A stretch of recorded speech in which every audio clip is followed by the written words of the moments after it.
राजस्थान के रेगिस्तान में रेत के टीलों के बीच एक कच्ची मिट्टी का घर था। उस घर में 100 साल का एक रहमान चाचा अकेला रहता था। आज भी रहमान चाचा गहरी नींद में सो रहे थे।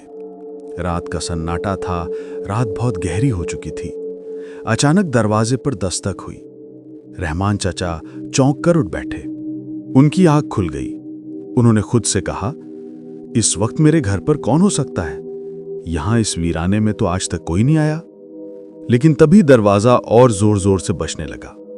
रहमान चाचा बिस्तर से उठे, धीरे धीरे दरवाजे तक गए और जैसे ही उन्होंने दरवाजा खोला, बाहर का मंजर देखकर दंग रह गए।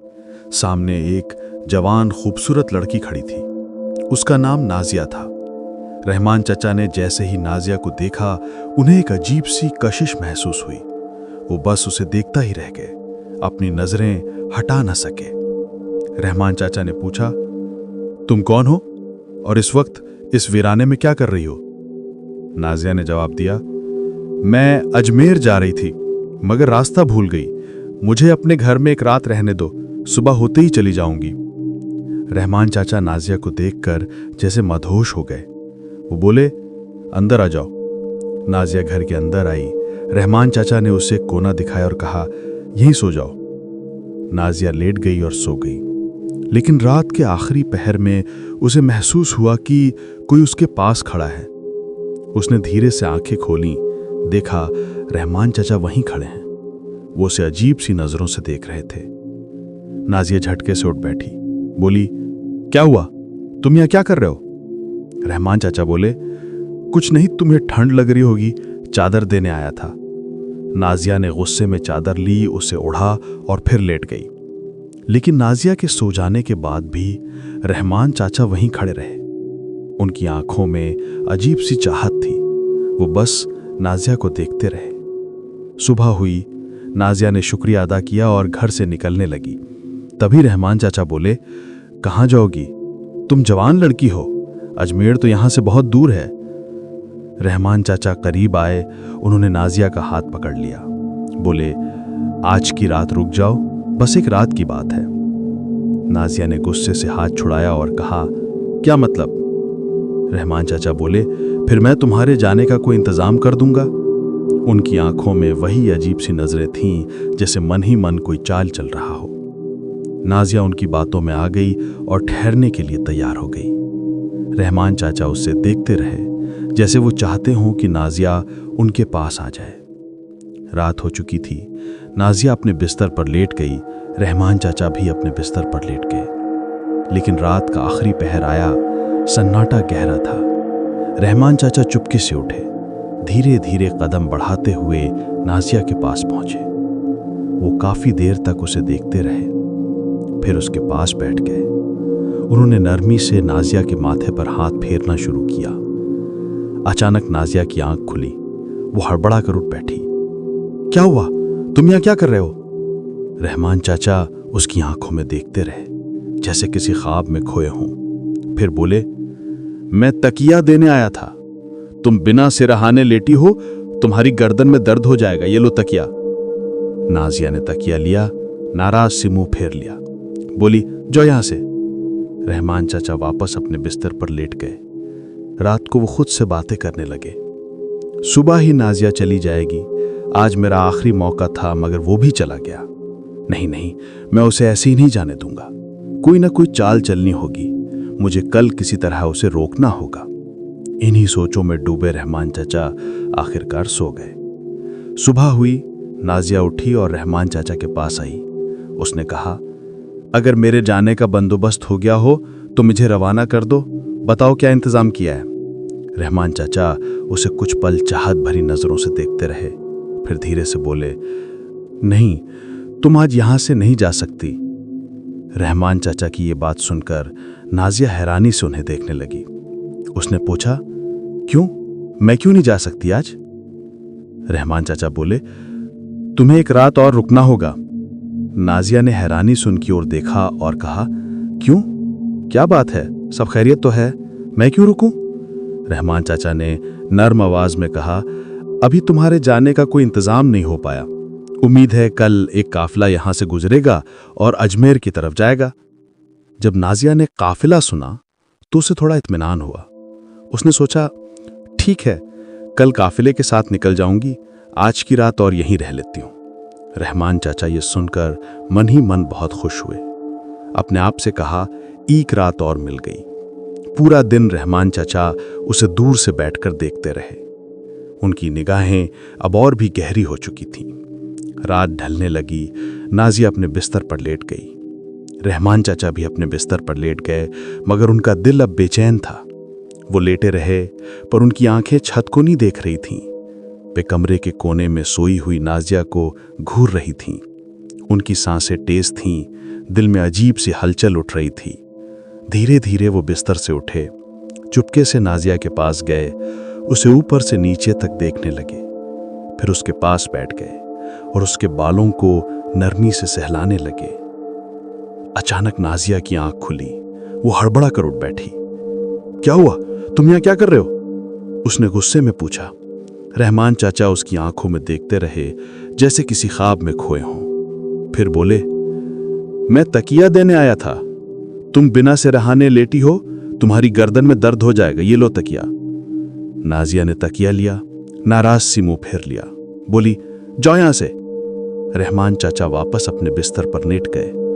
रात को वो खुद से बातें करने लगे। सुबह ही नाजिया चली जाएगी, आज मेरा आखिरी मौका था, मगर वो भी चला गया। नहीं नहीं, मैं उसे ऐसे ही नहीं जाने दूंगा। कोई ना कोई चाल चलनी होगी। मुझे कल किसी तरह उसे रोकना होगा। इन्हीं सोचों में डूबे रहमान चाचा आखिरकार सो गए। सुबह हुई। नाजिया उठी और रहमान चाचा के पास आई। उसने पूछा, काफिला आया है क्या? अब मुझे इजाजत दो।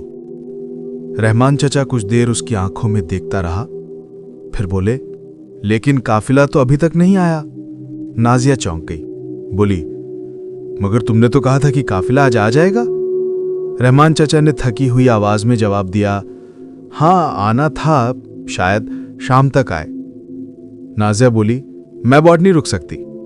रहमान चाचा बस सिर हिलाकर चुप रह गए। अब वो घर के आंगन में बैठा था और दूर से रहमान चाचा नाजिया को उसी तरह अजीब नजरों से देख रहा था। नाजिया ने मन ही मन कहा, इसके निगाह मुझे ठीक नहीं लगती। हाँ, मुझे यहाँ से जल्द निकल जाना चाहिए। मैं जवान लड़की हूँ और इसके दिल में न जाने क्या चल रहा है। ये रात को मेरे पास आया था, मुझे छूने की कोशिश कर रहा था।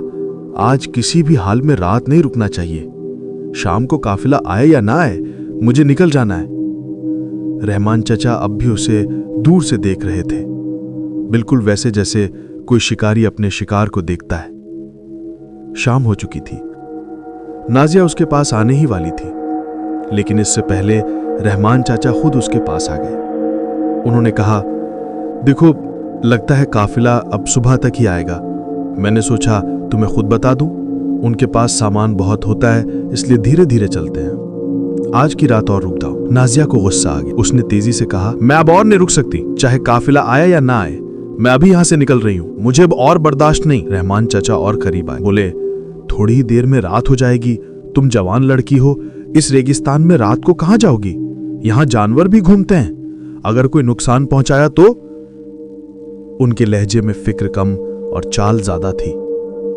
नाजिया को पूरा यकीन हो गया कि यह सब नई चाल है, मगर उसने सोचकर कहा, ठीक है, रुक जाते हैं। फिर सख्ती से बोली, लेकिन ये आखिरी रात है। कल सुबह चाहे काफिला आए या ना आए, मैं निकल जाऊंगी। रहमान चाचा मुस्कुराए और बोले, ठीक है, लेकिन उनकी मुस्कुराहट में कुछ और ही छिपा था। रात हो चुकी थी। नाजिया अब पूरी तरह चौकस थी। वो एक कोने में लेटी रही, मगर उसकी आंखें खुली थी। वो डर और शक में डूबी थी। धीमे स्वर में उसने खुद से कहा, उम्मीद है आज की रात जल्दी कट जाए। फिर बोली, हाँ, बस आंखें बंद करके ऐसे लेट जाओ जैसे सो चुकी हो। रहमान चाचा अपने बिस्तर पर लेटे थे, मगर उनकी आंखें खुली थीं। वो बार बार नाजिया की तरफ देख रहे थे, ये जानने के लिए कि क्या वो सचमुच सो गई है। जब उन्हें लगा कि नाजिया अब बिल्कुल नहीं हिल रही, उन्होंने आंखें बंद कर लीं, लेकिन उनका दिल अब भी करवटें ले रहा था।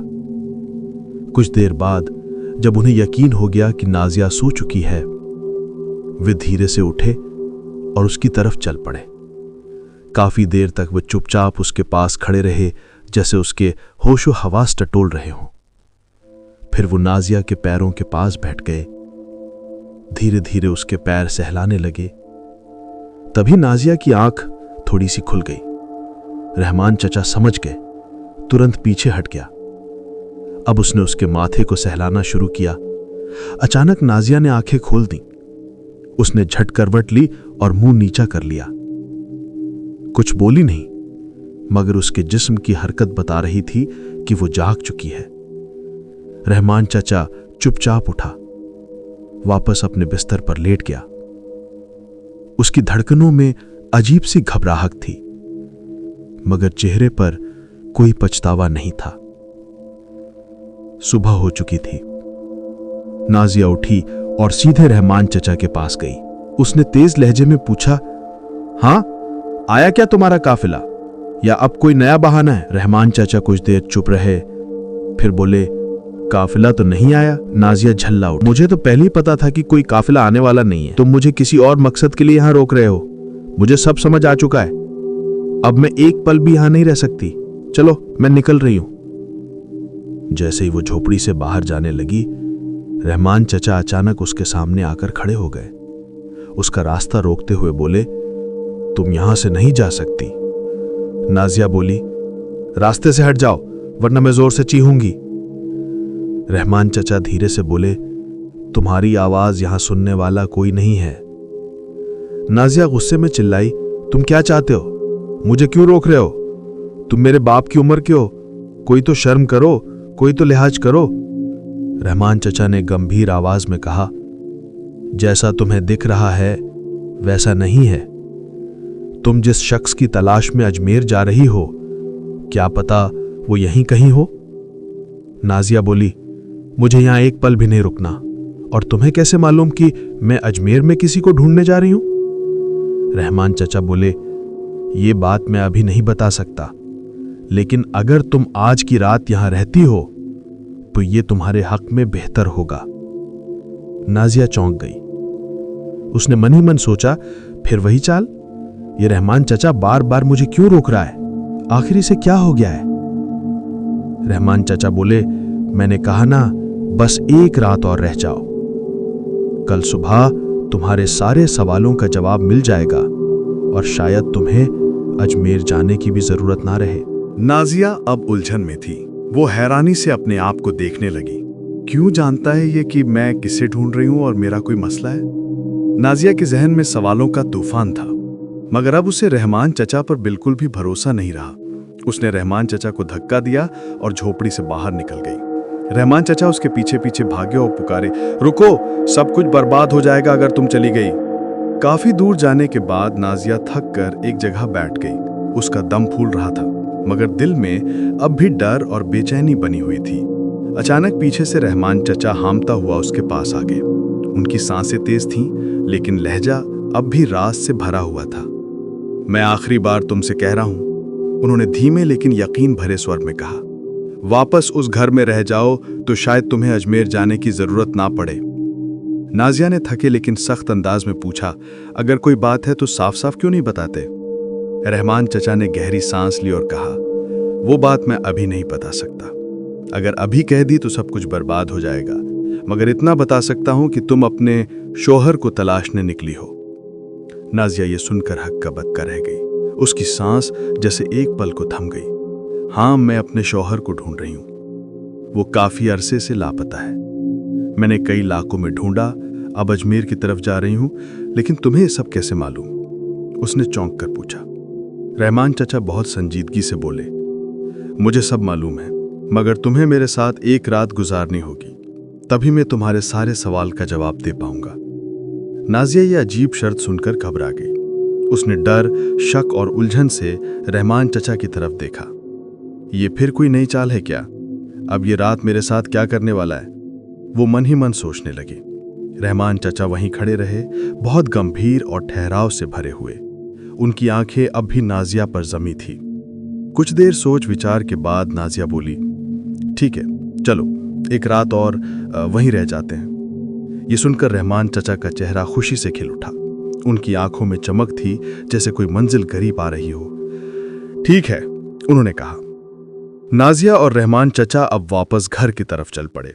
नाजिया आगे चल रही थी, रहमान चचा उसके पीछे। उसकी चाल में अब उतावलापन नहीं था, बल्कि ठहराव था, मगर निगाहों में वही पुरानी हलचल अब भी थी। वो मन ही मन सोच रहे थे, आज की रात कितनी मुश्किल से आई है और इस रात को मैं यूं ही नहीं जाने दूंगा। रात हो गई। नाजिया बहुत होशियार हो चुकी थी। अपने बिस्तर पर लेटी रही, लेकिन उसकी आंखें खुली थीं। वो जाग रही थी, धीमे स्वर में खुद से बातें कर रही थी और हर आहट पर चौकस थी। रहमान चचा अपने बिस्तर से इसे देख रहे थे।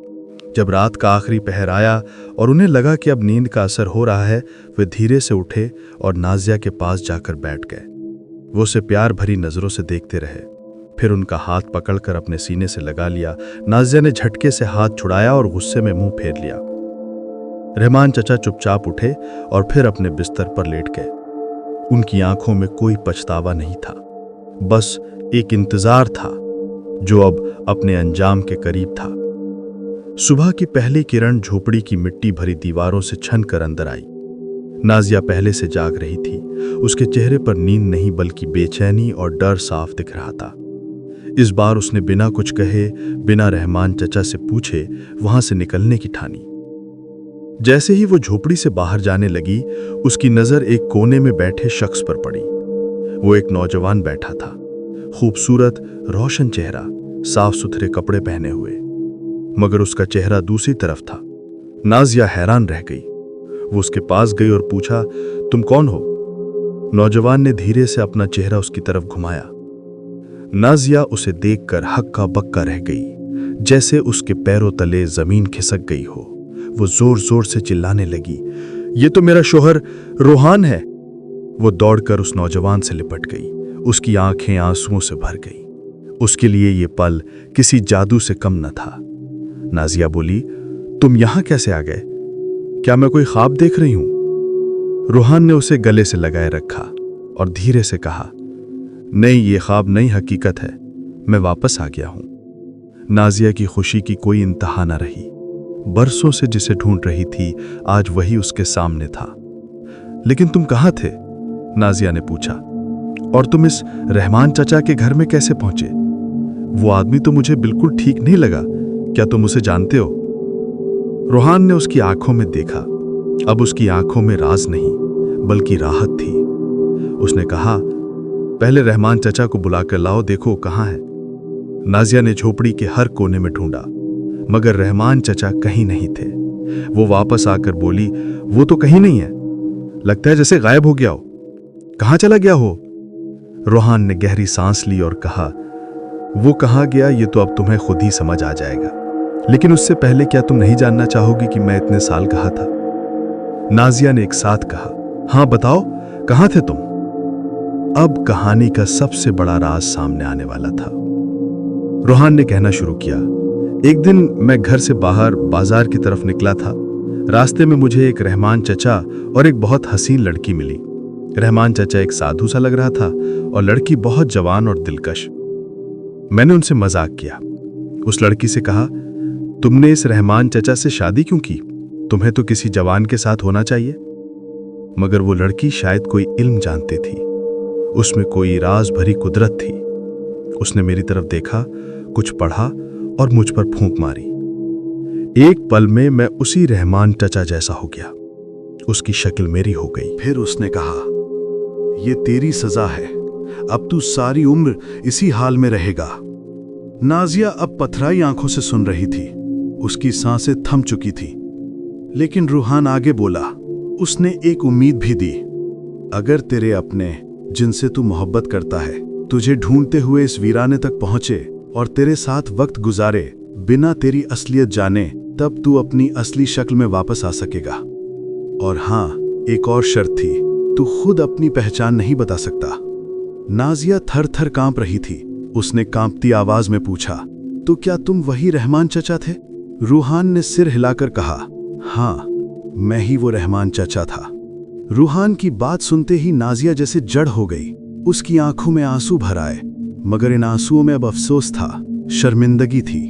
वो भागकर फिर से उसके गले से लिपट गई। बोली, मुझे माफ कर दो, मैं तुम्हें पहचान ही नहीं सकी। रूहान ने उसके सर पर हाथ फेरते हुए कहा, इसमें तुम्हारा कोई कसूर नहीं। तुम जानती ही नहीं थी कि मैं तुम्हारा शौहर हूं। तुम्हारा दिल सच्चा था, नीयत पाक थी, और उसी सच्चाई ने मेरी सजा को तोड़ दिया। अब दोनों ने फिर से एक नई जिंदगी शुरू की, मगर इस बार ना उनके बीच कोई राज था, ना कोई फासला। अब सिर्फ भरोसा था, वफा थी, और एक ऐसा रिश्ता जो सजा से भी गुजरकर और भी मजबूत हो चुका था। मोहब्बत अगर सच्ची हो तो वो हर आजमाइश, हर वक्त और हर फासले को पार कर वापस लौट आती है। अगर मोहब्बत में धोखा आ जाए तो वो सजा बन जाती है, लेकिन सब्र, वफा और खुलूस के साथ वही मोहब्बत एक दिन इनाम बन जाती है। इंसान की बाहरी सूरत कुछ भी हो, असल पहचान उसके दिल की सच्चाई और नीयत की पाकीज़गी से होती है।